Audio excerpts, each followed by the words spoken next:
연초 분양 일정을 미뤄왔던 건설사들이 6.13 지방선거를 앞두고 일제히 아파트 물량을 쏟아내고 있습니다. 비수기를 앞두고 건설사들의 물량 털어내기가 이어지면서 주춤했던 분양시장도 활기를 띨 것으로 보이는데요. 건설 부동산부 이정 기자와 함께 자세한 이야기 나눠보겠습니다. 네, 이 기자, 다음 달 분양시장에 큰 장이 선다고요? 네, 맞습니다. 네. 다음 달 전국에서 모두 4만 7천여 가구의 분양 물량이 쏟아집니다. 지난해 같은 기간과 비교해서 2배 가까이 늘어난 규모인데요. 서울, 경기 등 수도권에서 2만 8,062가구, 지방에선 1만 9,010가구가 분양을 앞두고 있습니다. 지역별로는 경기의 물량이 가장 많고 서울이 두 번째로 물량이 많습니다. 서울 접근성이 좋은 과천과 성남, 하남에도 분양을 앞둔 단지가 많은데요. 지방에서는 부산에 공급 물량이 집중됐습니다. 민간 임대 아파트인 부산 신항만 사랑으로 부영과 구평 중흥 S클래스가 공급될 예정이고요.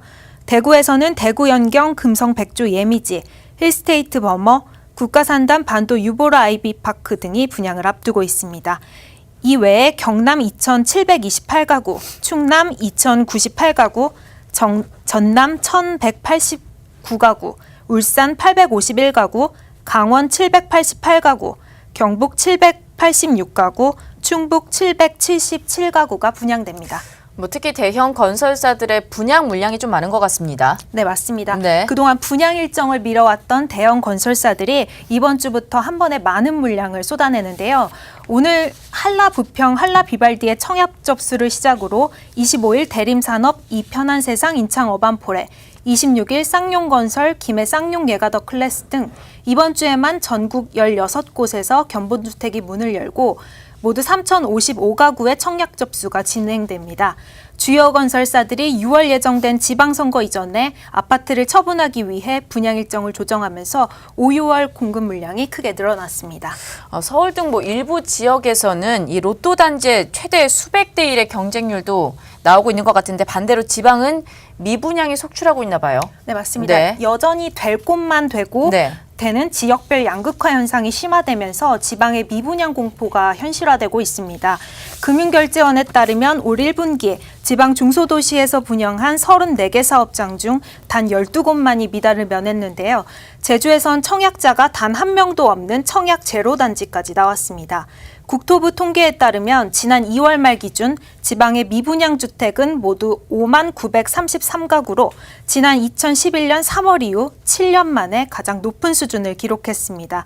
전년 동기와 비교해도 약 18% 늘어난 수치인데요. 준공후에도 주인을 찾지 못한 준공후 미분양 물량도 5년여 만에 8,000가구를 넘어섰습니다.